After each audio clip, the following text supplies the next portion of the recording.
함께 보실 말씀 로마서 8장 9절. 우리 한 목소리로 같이 읽겠습니다. 시작.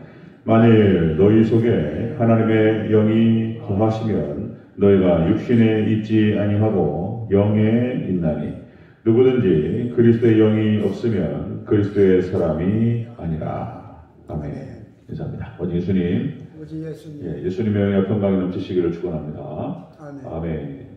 오늘 함께 읽으신 로마서 8장 9절 오늘 본문을 토대로 우리 속에 하나님의 영이 거함의 의미 이라는 제목으로 말씀드리겠습니다. 우리 속에 하나님의 영이 거한다는 것이 무슨 뜻인가? 그런 얘기죠. 우리가 지난 시간에 영을 따르는 자의 모습이라는 제목으로 말씀드렸습니다. 영을 따르는 자는 확인하고 바로 들어가겠습니다. 영을 따르는 자는 성령님의 일을 생각한다. 영을 따르는 자, 하나님의 은혜를 따르고 말씀을 따르고 예수님을 따르고 성령님을 따르고 하나님을 따르고 다 포함되는 얘기. 자, 영을 따르는 자들은 성령님의 일을 생각한다. 두 번째, 예수님의 생명을 얻게 된다. 이 생명은 조회라고 했습니다. 조회라고 해서 이 생명입니다. 생기와 생명. 아담에게 들어갔던 그 생기. 그래서 이제 이 생기가 들어가는 사람, 이 사람은 영생을 하게 됩니다. 자, 영을 따르는 자는 예수님의 생기를 얻고 생명을 얻는다. 그다음 세 번째, 영을 따르는 자의 모습은 참된 평안을 누리게 된다. 이렇게 말씀드렸습니다. 여러분들 참된 기쁨과 평안, 은혜와 평강이 있으시기를 주의 이름으로 축원합니다. 예수님을 따르는 자, 영을 따르는 자는 그렇다는 거예요. 자, 여러분들 지금 사도 바울은 로마서 8장의 주제라고 얘기할 수 있는 성도의 견인. 하나님께서 한번 붙든 사람들은 반드시 실패하지 않고 천국으로 인도하시는 줄로 믿습니다. 이게 성도의 견인이에요. 견인차가 주차 잘못하고 정차 잘못해가지고 이거 딱 앞바퀴 들어가지고 쫙 끌고 와버려요. 견인차 끌고 가는 게 그게 견인을 좀 쓰는 건데 하나님께서 우리의 부족함과 연약함을 하나님께서 우리를 체험을 하시고 우리를 이해하시고 다 하셔요. 그래서 우리가 연약할 때 우리를 딱 붙들어가지고 견인해 가시는 줄로 믿습니다. 이게 8장의 주제예요. 8장이 구원의 확정성입니다. 구원의 확정성. 하나님 딱 붙든 사람들은 하나님은 그분이 하나님이시기 때문에 실패하지 아니하실 줄로 믿습니다. 그래서 확실하다는 거예요. 그 구원이 사람에게 있지 않고 하나님께 있기 때문에 그렇다는 것입니다. 반드시 확실하게 우리를 이끌어간다. 이스라엘 백성들을 출애굽시키시고 그리고 가나안 땅에다 딱 집어넣는 거예요. 말릴 수가 없어요. 그거 방해를 할 수가 없어요. 하나님이 하시는데 누가 방해를 하겠습니까? 지금 사도 바울의 이런 이 8장을 진술하고 오늘 9절을 또 얘기하는 그 모든 목적은 하나님 백성들에게 지금 하나님께 사도 바울을 통해서 하나님 백성 성도들은 절대로 그 구원이 흔들리지 않는다 라고 하는 것을 정확하게 설명하기 위해서 또 오늘 9절을 지금 진행하고 있습니다. 자, 하나님 백성 성도는 예수님을 믿는 자들이고 예수를 믿음으로 연합된 자들이고 자, 그래서 예수님 안에 거하는 자들입니다. 예수님 안에 거하는 자들. 예수님 안에 거한다라고 하는 것은 또 말씀드리면 신랑과 신부가 결혼해가지고 신부의 호적이 신랑으로 넘어가 버려요. 그냥 그 안에 거한다라고 하는 것은 그런 뜻이에요. 귀회가 시집을 가서 호주가 이제 황성이 되고 그걸로 들어가 버려야 돼. 그런 것처럼 예수님 안에 거한다라고 하는 것은 우리가 예수님께 소속되어 버리는 거예요. 그걸 뜻하는 것입니다. 이것만큼 가장 큰 축복과 영광이 없는 줄로 믿습니다. 그리고는 이제 끝까지 가는 거예요. 인간 사이에서는 이혼이 있고 무엇이 어떻다고 그러는데 하나님과의 관계 속에서는 그런 게 없어요. 이혼이 없습니다. 한번 들어가면 끝나는 거예요. 하나님께 딱 붙들으셨고 이거 하나님께 붙잡은 거는 절대로 놓치지 않는 줄로 믿습니다. 그 관계를 계속 설명하는 거지, 사도 바울이. 자, 그러니까 예수님 안에, 그러니까 성령님 안에 예수님의 영, 성령님의 영, 그 성령님 안에 거한다는 것이 어떤 결과를 초래하는지 다시 한번 확인하도록 하겠습니다.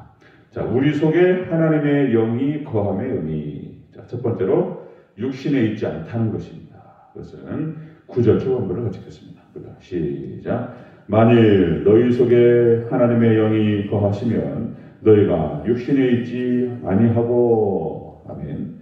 자, 육신에 있지 않는다. 이렇게만 딱 설명했다는 거예요. 딱 이렇게 표현하니까 뭔 말인가 헷갈린단 말이에요. 육신에 있지 않다라고 하는 것은 또다시 말씀드리면 우리가 6장에서 설명했던 것을 다시 확인하는 것입니다. 육신에 있지 않다라고 하는 것은 육신의 영역에 있지 않다는 뜻이에요. 영역 주권을 다시 얘기하는 거예요. 육신의 영역에 있지 않다. 자, 여기서 육신의 영역이 있지 않다라고 했을 때 이 헬라어에서 우크라고 해가지고 절대 부정을 사용합니다. 절대로 육신의 영역이 있지 않다는 거예요. 너희 안에 하나님의 영이 거하시면, 예수님의 영, 하나님의 영, 성령님께서 거하신다면 절대로 육신의 영역이 있지 않는 줄로 믿으시기를 축원합니다. 우리 안에 예수님의 영, 성령님의 영, 하나님의 영, 예수님의 영, 성령님. 하여튼 이게 성령님께서는 예수님으로부터 나오느냐, 하나님으로부터 나오느냐 이것 가지고 싸웠어요. 교부 시대 때.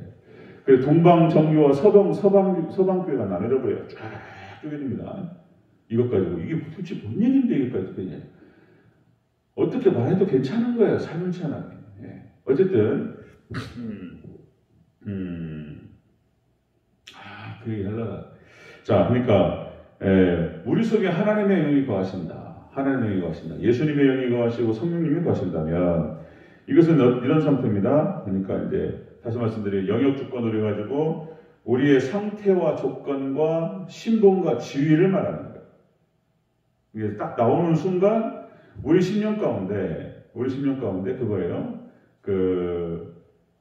여러분들 마음 가운데 여러 가지 세상성도 있고 우리 안에 죄악이 있고 세상을 사랑하고 세상 것을 사랑하는 것들이 있지만 저 마음 한구석에 내가 하나님을 더 사랑하기를 원하고 그리고 하나님께 더 나아가기를 원하고 그리고 거룩한 백성으로 좀 더 하나님 보시기 합당한 사람이 되기를 원하고 그 소원함이 여 안에 있다는 거예요.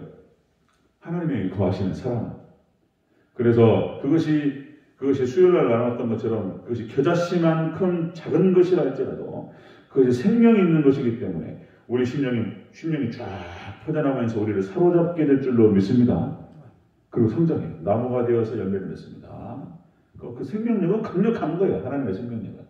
자, 조금만 있어도 여러분들 구원이 우리 안에 있는 줄을 믿으시기를 축원합니다. 확실한 거예요. 제 얘기가 아니라 로마서 5장, 6장, 7장, 8장과 연결돼서 하시는 말씀이에요. 자, 영역주권 개념. 그래서 육신의 영역, 영의 영역 이것을 얘기하는 것입니다. 애굽의 노예 상태에서 그래서 탈출을 하죠. 출애굽을 해서 하나님의 영역으로 들어가 버리는 거예요. 육신의 영역에 있다가 이제 예수님과 함께 영의 영역으로 들어간 줄로 믿습니다. 그걸 설명하는 거예요. 그래서 갈라디아서 5장 24절에서 이렇게 얘기하죠. 그래서 예수의 사람들은 육신과 함께 그 정과 욕심을 십자가에 못 박았느니라. 예수님께서 대속하시면서 십자가상에 죽으실 때에 그때 우리 예수님과 연합된 자들은 같이 죽었다라고 얘기하는 거예요. 같이 죽었다. 자, 예수님께서 육신을 입으셨어요. 그러나 예수님께서 육신을 입으셨고 우리와 똑같이 뭔가 잡수셔야 되고 예수님 똑같이 고통을 느끼시고 예수님도 똑같이 육신에 계실 때 눈물을 흘리셨습니다. 예수님도 똑같이 시험당하셨어요. 떡을 가지고 40일 굶으셨는데 이걸 내가 줄 테니까 나한테 절 한번 하면 천하만 보고 주겠다. 별 이런 유혹을 받으실 정도로 그러나 예수님은 육신을 입으셨지만 육신의 영역에 안 계신 줄로 믿습니다. 육신을 입으셨지만 육신의 영역에 계시지 않고 영의 차원에 계셨던 거예요. 그래서 그것들을 다 이겨내셨습니다. 마찬가지로 이렇게 예수님과 연합된 자들은 예수님 안에 거하게 되고 예수님께 속하게 되고 다시 말씀드리면 아내와 남편의 위치처럼 그렇게 우리도 똑같이 예수 그리스도 안에서 성령 안에 거하는 것인 줄로 믿습니다. 그래서 우리 속에 하나님의 영이 거한다라고 하는 그 뜻은 육신의 영역에 있지 않다는 뜻이에요. 이거 잘 이해를 해야 돼요. 이해를 하고 깨달아야 됩니다. 그래서 우리가 예수님을 닮아가고 성화가 되는 데서 가장 중요한 가장 첫 번째 요소가 뭐냐면 말씀을 잘 깨닫는 거예요. 우리의 위치와 신분을 정확하게 알면 내 안에 지금 벌어진 사건이 무엇인가를 알아야 돼요. 이걸 이해를 못해요. 어저께 저녁에 어머니 찾아가가지고 어머니 뵙고 교회 동기 친구 만나가지고 이 친구가 이제 장로 임직을 앞에 두고 그러니까 저희 동기 중에서 이제 장로가 하나 나와요 이제. 그래서 12월 달에 받는다는데 멋이 어떻고 말이 많아서 만나서 얘기를 했어요. 그래서 이 관계를 설명했어요. 그랬더니 얘가 처음 들어본대. 허헐 장로 앞에 놓고 지금 이 얘기 처음 들어본다니 이게 말이 되냐. 설명하고 그래서 같이 얘기하고 네 안에 영생이 있다. 장로가 대체 어떤 존재냐 쫙 설명했더니 얘가 거기까지 찾아가지고 지네 집 앞에까지 찾아가지고 초등학교 선생님인데 좋은 은혜를 나눴어요. 그래서 마음이 뜨겁고 너무 감사했습니다. 자, 두 번째 보겠습니다. 우리 속에 하나님의 영이 거한다라고 하는 것이 무슨 뜻이냐? 두 번째, 영이 있게 된다는 거예요. 육신의 영역이 있지 않고 영이 있게 된다. 다시 한번 9절 초반부 읽겠습니다. 9절 초중반부 시작. 만일 너희 속에 하나님의 영이 거하시면 너희가 육신에 있지 아니하고 영에 있나니. 아멘. 육신에 있지 않고 영에 있다. 육신의 영역에 있지 않고 성령님의 영역, 영적인 영역으로 들어간다는 뜻입니다. 이게. 이것을 잘 보지 않으면 그래서 몰라요. 이게 무슨 말인가. 영역 주권을 얘기하는 거예요. 지금 성령님 영역 안에 있다는 거예요. 자, 우리 속에 하나님의 영이 거한다라고 하는 것은 우리가 성령님 영역으로 들어간다는 그런 뜻이에요. 자, 영에 있다라고 하는 것은 그 뜻이에요. 뭐뭐 안에, 예수님 안에, 성령 안에 그런 뜻입니다. 자, 그리스도의 영 안에 있다. 그리스도의 영께서 그리스도의 영을 가졌다라고 하는 뜻은 이것도 이상하게 해석하고 또 이렇게 이상하게 보는 사람들이 또 있다는 거예요. 예를 들어서 그리스도의 영을 가졌다라고 하는 것은 뭔가 훌륭하고 고상한 정신을 가진 사람들을 그리스도의 영을 가졌다고 말할 수 있느냐? 훌륭하고 고상한 그런 정신. 예를 들어서 인도의 독립을 위해서 애를 썼던 인도의 지도자라고 말할 수 있는 간디, 마하트마 간디 같은 사람이 진정한 그리스도의 영을 가진 사람이다. 비폭력 무저항주의를 통해 가지고 인도를 영국으로부터 독립을 이끌었던 간디, 인도의 지도자 간디.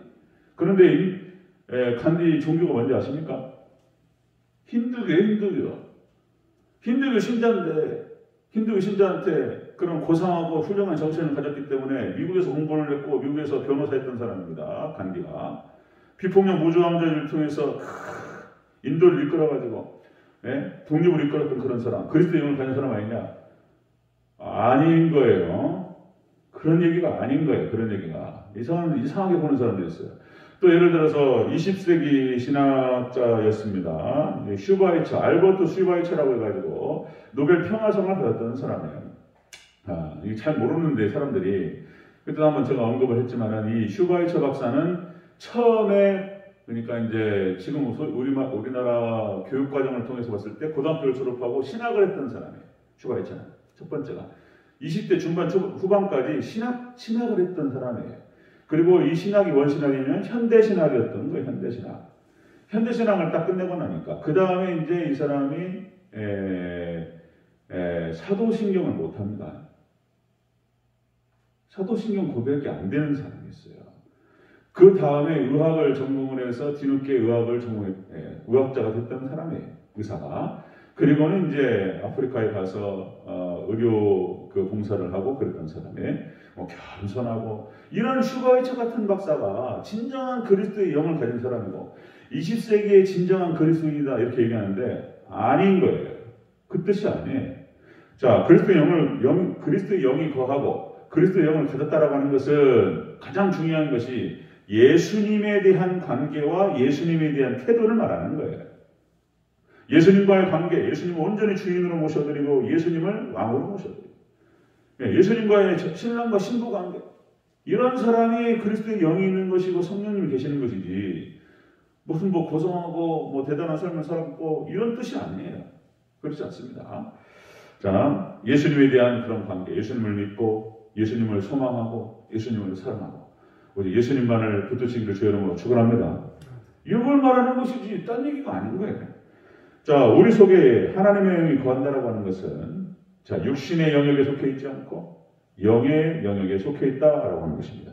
이 사람만 그리스도인이 되는 거예요. 세 번째, 우리 속에 하나님의 영이 거한다라고 하는 것은 그리스도의 영이 없으면 그리스도의 사람이 아닌 거예요. 자, 다시 한번 구절 전체적으로 읽겠습니다. 시작. 만일 너희 속에 하나님의 영이 거하시면 너희가 육신에 있지 아니하고 영에 있나니 누구든지 그리스도의 영이 없으면 그리스도의 사람이 아니라. 아멘. 그런 뜻입니다. 자, 그리스도의 영이 없으면 그리스도의 사람이 아니라 성령님이 계셔야, 예수님의 영이 계셔야 그가 그리스도인이라고 하는 것입니다. 그리스도인. 자, 그러니까 예수님에 대한 믿음, 예수님과의 연합, 예수님과의 결합, 완전히 그냥 유기적인 연합이에요. 그냥 그것을 상징적으로 계속해서 예수님께서 기념하라 말씀하시면서 우리에게 행하라 말씀하셨어요. 예수님의 성만찬을, 주의 만찬을 통해 가지고 예수님의 살과 피를 먹고 제자들에게 나눠주시면서, 이건 이제 상징적인 얘기인 거예요. 무슨 포도주가 피고 무슨 떡이 예수님의 살이냐 또 이렇게 욕할 수 있어요. 근데 예수님의 표현법이에요. 그것이 하나님의 언어예요. 하나님의 언어가 그런 거예요. 딱 상징적으로 딱 보여주는 거예요. 그것은 많은 내용을 기록할 수가 있어요. 문자로 딱 기록하면 책 한 권의 분량을 하나의 장면으로 딱 하면은 딱 들어가는 거예요. 이 하나님의 영역입니다. 하나님의 언어예요. 그래서 그 포도주를 나눠주면 내 피라, 그리고 떡을 나눠주시면서 내 살이라 말씀하시면 이 피와 이 살을 먹고 마시는 데는 나와 함께합니다. 그런 뜻이에요. 그러니까 예수님과 완전히 연합되는 걸 말하는 것입니다. 자, 이게 없다라고 하는 것은 여기서 그리스도의 영이 없다, 소유하다는 뜻이에요. 소유하다. 예수님의 영과 하나님의 영과 이 성령님을 소유하지 않으면 그리스도인이 아니다. 이런 거예요. 예수님께서 요한복음 3장 34절에서 이렇게 말씀하십니다. 하나님의 보내신 이는 하나님의 말씀을 하나니 이는 하나님이 성령을 한량없이 주십니다. 예수님을 말하는 거예요. 그래서 예수님께서도 성령 충만하셨습니다. 예수님께서 성령 충만하셨고 성령님과 동행하셨습니다. 예수님께서 그렇게 성령 충만하셨고 동행하셨던 것처럼 이렇게 예수님과 연합된 자는 성령님께서 동행하시고 함께 하시는 줄로 믿으시기를 주여로 축원합니다. 예수님이 그러셨던 것처럼 이제 어떤 일이 벌어지냐면 성경에서 이제 예수님과 딱 연합되는 순간 이제 오늘 또 대회 때 말씀을 나눌 거예요. 이게 이렇게 표현하고 저렇게 표현하고 이런 각도에서 보고 저런 각도에서 다 봐야 돼요. 그래야지 이런 게 이런 거구나. 이것도 말씀을 통해서 확인해야 돼요. 코끼리 뒷다리 만지듯이 믿음이란 게 뭐냐 얘기했을 때 장님 코끼리 뒷다리 만지고 믿음이란 게 뭐 기둥 같구만. 코끼리가 기둥이 아니잖아요. 코끼리 코를 만지고도 이게 뭐요 이게 코끼리 코 만지듯이 그렇게 하면 안 되고. 그러니까 입체적으로 다 봐야 돼. 위에서 보고 옆에서 보고 뒤에서 보고 다 봐. 이게 딱 그림이 그려지는 거예요. 그러니까 하나님께 그런 방식이에요. 성경 말씀을 기록할 때 입체적으로 다 볼 수 있도록 다 기록되어 있어요. 전체적으로 볼 때 우리가 정확하게 볼 줄로 믿습니다. 정확하게 보시고 정확한 깨달음이 있으시기를 주의 이름으로 축원합니다. 다 봐야 돼. 확인해야 돼 우리가. 자, 성령님이 계시고 그리스도의 영이 계신다라고 하는 것은 그 증거가 다시 말씀드리면 예수님과의 관계를 말하는 거예요. 예수님과의 관계, 예수님에 대한 태도를 말하는 거예요. 태도. 믿음, 순종. 자, 말씀 정리하겠습니다. 또 쭉 계속해서 살펴가겠습니다. 우리 속에 하나님의 영이 거한다라고 하는 것은 첫 번째, 우리는 육신의 영역에 있지 않다는 뜻입니다. 하나님의 영이 우리 안에 거한다라고 하는 것은 우리가 성령님 안에 거한다는 뜻입니다. 그리고 이 사람만이 그리스도인이라고 칭할 수 있다는 것입니다. 아멘. 여러분, 예수님의 영, 성령님 은혜 가운데에서 우리 안에 제가 아까 잠깐 말씀드렸지만 말씀에 대한 사모하는 것, 우리 안에 죄가 있고 육신의 정욕이 있고 세상을 사랑하는 것이 있고 그 속에서 갈등해요. 그것도 다 나와요. 그것도 나중에 이것도 하나님께 해결하십니다. 믿음이 있으시기를 축원합니다. 몸에서부터 구원하셔요. 결국은 우리가 몸을 입고 있기 때문에 이렇게 어려운 거예요. 예수님께서도 몸을 입으셨기 때문에 힘드셨고, 자, 근데 결국은 하나님께서 우리 육신도 구원하시는 줄로 믿습니다. 할 말이 너무 많은데, 자, 또 여러 가지 본문을 찾아놓고 여러 가지 각도로 계속해서 우리가 살펴보도록 하겠습니다. 자, 여러분들 예수님 안에서 참된 기쁨과 평안을 누리시기를 주의 이름으로 축원합니다. 아멘. 기도하겠습니다.